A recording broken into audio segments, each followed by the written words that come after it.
ये कहानी है एक छोटे से गांव की जहां मोहन अपनी माँ के साथ रहता था। मोहन की माँ बहुत सालों से बीमार थी और मोहन ही उनका ख्याल रखता था।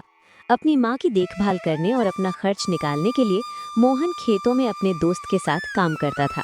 एक दिन वे दोनों आपस में बातें करते हैं। मोहन, तुम्हारी माँ की तबीयत कैसी है अभी? दवाई तो बराबर दे रहे हो ना?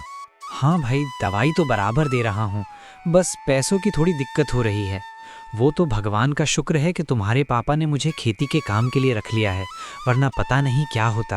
हाँ, पर मोहन एक छोटी सी दिक्कत हो गई है मेरे भाई। क्या हुआ? और तुम इतने दुखी क्यों लग रहे हो? बात ऐसी है कि मेरे पापा को शहर में काम मिल गया है और हम कल ही शहर जा रहे हैं। अब खेती का काम भी नहीं रहेगा, इसलिए मैं दुखी हूँ कि अब तुम्हें पैसे कहाँ से मिलेंगे। अरे, इसमें दुखी होने की क्या बात है? तुम उसकी चिंता मत करो, मैं कोई ना कोई काम देख लूंगा। तुम बस आराम से शहर जाओ। मैं कहूँ तो मैं एक आइडिया दे सकता हूँ। अच्छा, ठीक है, बताओ। मैं जब पिछली बार शहर गया था तो मैंने देखा कि वहाँ लोग बर्गर नाम की चीज़ बहुत खाते हैं। तो एक काम कर, तू भी बर्गर बनाना सीख ले और हमारे गांव वालों को भी कुछ नया खिला। क्या पता इससे तेरी किस्मत चमक जाए। हाँ, पर बर्गर, ये तो नाम ही बड़ा अजीब सा है। इसे बनाते कैसे हैं, ये तो ना मुझे पता है और ना ही तू है। बेटा, पर मुझे सब पता है। मैंने भी शहर में काम किया है। मुझे मालूम है कि बर्गर कैसे बनाते हैं। कहो तो मैं तुम्हारी मदद कर दूं? हाँ जरूर काका, इसमें पूछने वाली कौन सी बात है। ठीक है, सुनो। सबसे पहले तुम्हें हरी भरी ताज़ी सब्जियां लानी होंगी। उन सब्जियों को गोल गोल पीस में काट कर रखना होगा और उसमें मसाले डालने होंगे। फिर 2 बन लेने हैं। उसके बाद आलू को उबाल कर उसे टिक्की के आकार में तल लो। फिर उसके बाद उसमें चाउमीन डालकर, ये तो खाने का बड़ा ही अजीब तरीका है काका। और इसके साथ लोग कुछ और नहीं खाते क्या? जैसे हम समोसे के साथ चटनी खाते हैं, वैसा कुछ? हाँ हाँ, बर्गर के साथ भी चटनी आती है, पर वो हमारी समोसे वाली चटनी नहीं होती। शहर में उसे सॉस कहते हैं। पर काका, मैं ये चटनी कैसे बनाऊंगा? बाजार से ले आना। ठीक है काका, धन्यवाद। अब मैं आज ही घर जाकर बर्गर बनाने की कोशिश करता हूँ। अगर अच्छे बन गए तो कल ही अपना ठेला लगा दूंगा। तभी मोहन घर जाता है और बाजार से सारी सब्जियां और मसाले लाकर बर्गर बनाना शुरू कर देता है। कई देर तक चटनी बनाकर मेहनत करने के बाद आखिर वो बर्गर बना ही देता है।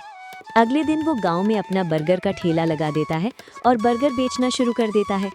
काफी देर हो जाती है लेकिन कोई नहीं आता। कुछ देर बाद रामपाल मोहन के ठेले पर आ जाता है। अरे मोहन भाई, ये क्या है?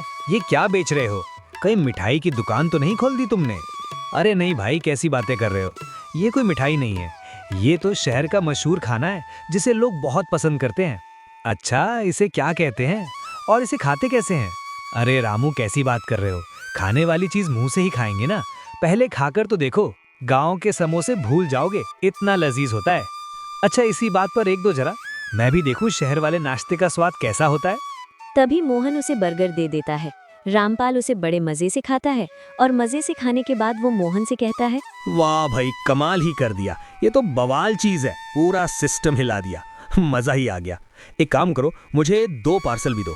आज मैं अपने घर वालों को भी शहर का लजीज खाना खिलाऊंगा। तभी रामपाल बर्गर लेकर वहां से चला जाता है।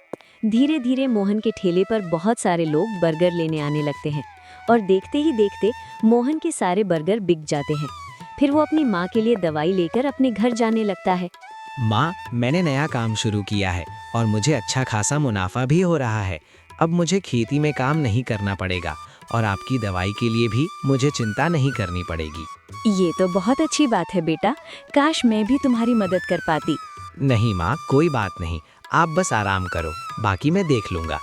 चलो, अब मैं जाता हूँ, कल बर्गर बनाने के लिए सब्जियाँ लेनी है। तभी मोहन सब्जी लेने निकल जाता है। रास्ते में उसे गांव का एक व्यापारी मिल जाता है। मोहन भाई, कहाँ चले तुम?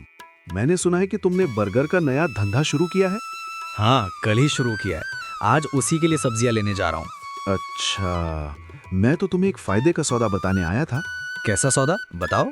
देखो, तुम जो सब्जियां लेते हो उससे बेहतर है कि बाजार में मेरी एक दुकान है, तुम वहां जाकर सीधे रेडीमेड बर्गर क्यों नहीं ले लेते?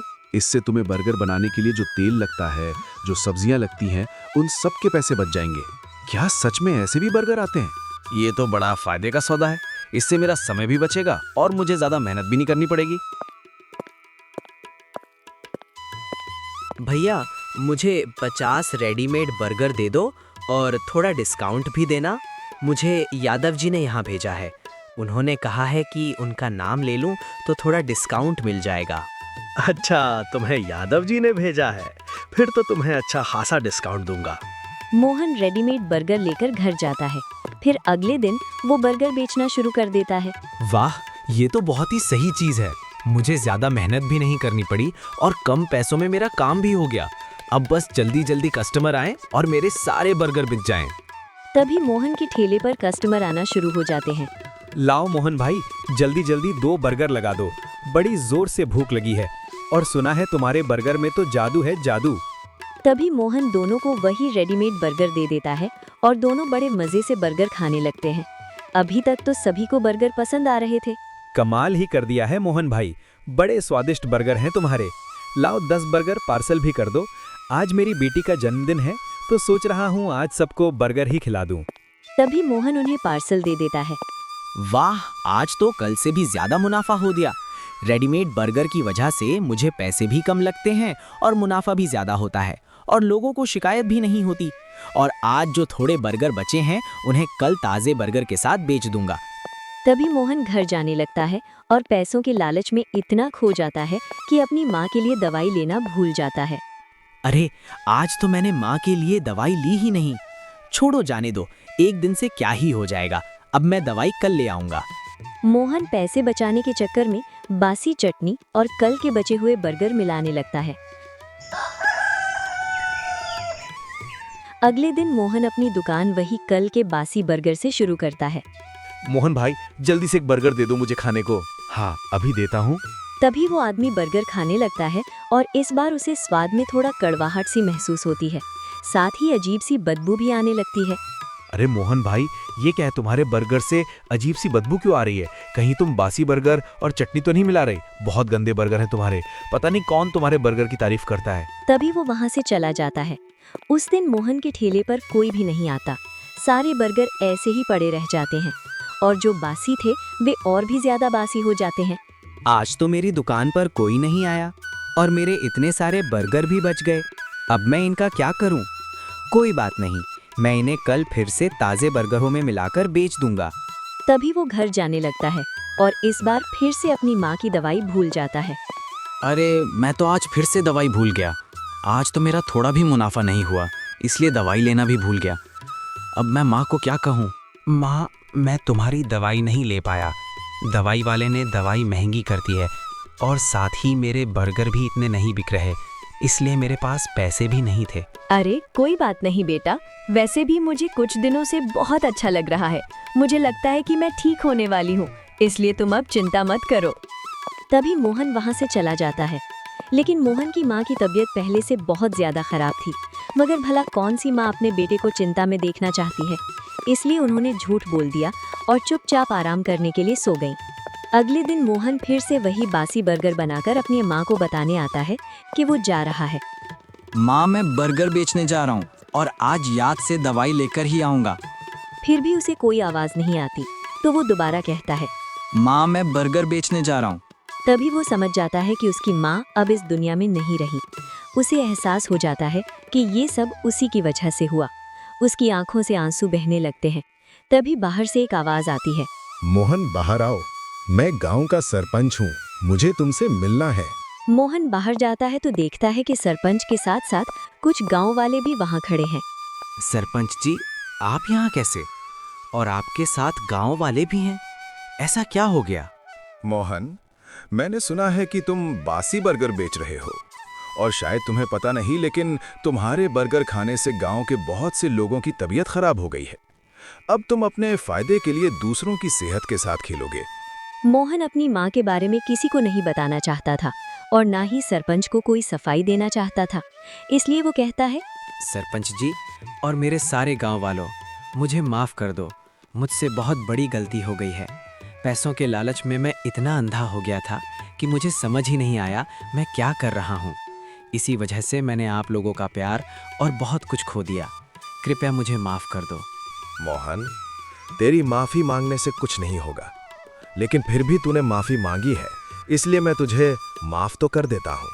पर आज से और अभी से तुझे गांव छोड़कर जाना होगा। तू यहाँ अब 10 दिन बाद ही आ सकेगा। तब तक ना तू यहाँ कुछ बेच सकता है और ना ही कोई तुझे काम देगा। इसलिए तू कहीं और जाकर कोई काम देख ले। 10 दिन बाद वापस आ जाना। मोहन इतना दुखी था कि वो कुछ भी कहना नहीं चाहता था। बस वो एक ही बात कहता है। ठीक है सरपंच जी। माँ, मुझे माफ़ कर दो। मुझसे बहुत बड़ी गलती हो गई है और अब मैं उसी गलती की सज़ा भुगत रहा हूँ। ना मेरे पास पैसे हैं, ना अब कोई सहारा है। काश माँ, आज तुम मेरे पास होती तो मुझे सहारा भी मिलता और मदद के लिए तुम भी होती। मोहन घर छोड़कर 10 दिनों के लिए चला जाता है। उसे खुद भी नहीं पता होता कि वो कहाँ जाएगा। तभी एक अजीब सा चमत्कार होता है। मोहन की माँ, जो मर चुकी थी, आत्मा के रूप में मोहन के घर में दिखाई देती है। बेटा, जीते जी तो मैं कभी तेरी मदद नहीं कर पाई, ना ही तुझे सही रास्ता दिखा पाई, लेकिन अब मरने के बाद इसी आत्मा के रूप में मैं तेरी मदद करूंगी। और रही बात सही रास्ते की, तो वो तो तू सीख ही चुका है। तभी मोहन की माँ सरपंच के पास जाती है। गांव में किसी को भी ये पता नहीं होता कि मोहन की माँ मर चुकी है, इसलिए कोई ये समझ नहीं पाता कि ये मोहन की असली माँ बल्कि उसकी आत्मा है। माँ जी, आप कौन हैं और आप मुझसे मिलने क्यों आई हैं? बेटा, मैं मोहन की माँ हूँ। तुमने उसे 10 दिन गांव में ना आने की सज़ा दी है, इसलिए उसकी जगह मैं यहाँ आई हूँ। क्या तुम मुझे मोहन की जगह बर्गर बेचने दोगे? मैं वादा करती हूँ कि मेरे बर्गर एकदम ताज़े होंगे, बिना किसी मिलावट के। अरे माँ जी, आप कैसी बात कर रही हैं? आप तो मुझसे बड़ी हैं, इसमें आप मुझसे क्यों पूछ रही हैं? आप जरूर बर्गर बेच सकती हैं। ये सुनने के बाद मोहन की माँ मोहन का ठेला लेकर बर्गर बेचना शुरू कर देती है। तभी वहाँ पहला कस्टमर आता है और कहता है, माँ जी, आप कौन हैं और आप मोहन के ठेले पर बर्गर क्यों बेच रही हैं? बेटा, मैं एक मोहन की माँ हूँ। मोहन 10 दिनों के लिए गांव से बाहर है, इसलिए मैं उसकी जगह बर्गर बेच रही हूँ। क्या तुम्हें बर्गर चाहिए? और चिंता मत करो, ये बिल्कुल ताज़े हैं। हाँ, खुशबू तो बहुत अच्छी आ रही है माँ जी। एक काम करो, मुझे एक बर्गर खाने को दे दो। तभी रामपाल बर्गर खाने लगता है। बर्गर का स्वाद इतना लजीज होता है कि वो बस खाता ही चला जाता है, लेकिन खाने के बाद वो कहता है, माँ जी, ये बर्गर तो बहुत ही स्वादिष्ट है। मैं अभी जाकर गांव वालों को कहकर आता हूँ कि हमारे गांव में बर्गर वापस आ गए हैं। तभी माँ जी के ठेले पर बहुत से लोग आने लगते हैं। इसी तरह दिन पर दिन बीतता जाता है। गांव वाले बर्गर खाते रहते हैं और देखते ही देखते 10 दिन बीत जाते हैं। अब 11वें दिन मोहन घर लौट रहा होता है। जैसे ही वो घर पहुंचता है, वो देखता है कि घर में ढेर सारे पैसे रखे हैं और साथ ही एक चिट्ठी भी पड़ी है। मोहन चिट्ठी पढ़ता है और उसमें ये लिखा होता है, बेटा, मैं हमेशा तेरे साथ ही हूँ। ये मेरी थोड़ी सी कमाई है जो मैंने तेरे लिए रखी है। मुझे पता था कि जब तू 10 दिन बाद आएगा तो तेरे पास कुछ नहीं होगा, और जाते जाते तूने ही तो मुझसे मदद मांगी थी, इसलिए ये सब तेरे लिए है। अब एक अच्छा सा काम शुरू करना और उसे ईमानदारी से करना। ये सब पढ़कर मोहन की आंखों से आंसू आने लगते हैं और वो रोने लगता है। फिर अगले दिन वो बड़ी मेहनत और ईमानदारी के साथ दोबारा बर्गर बेचना शुरू कर देता है।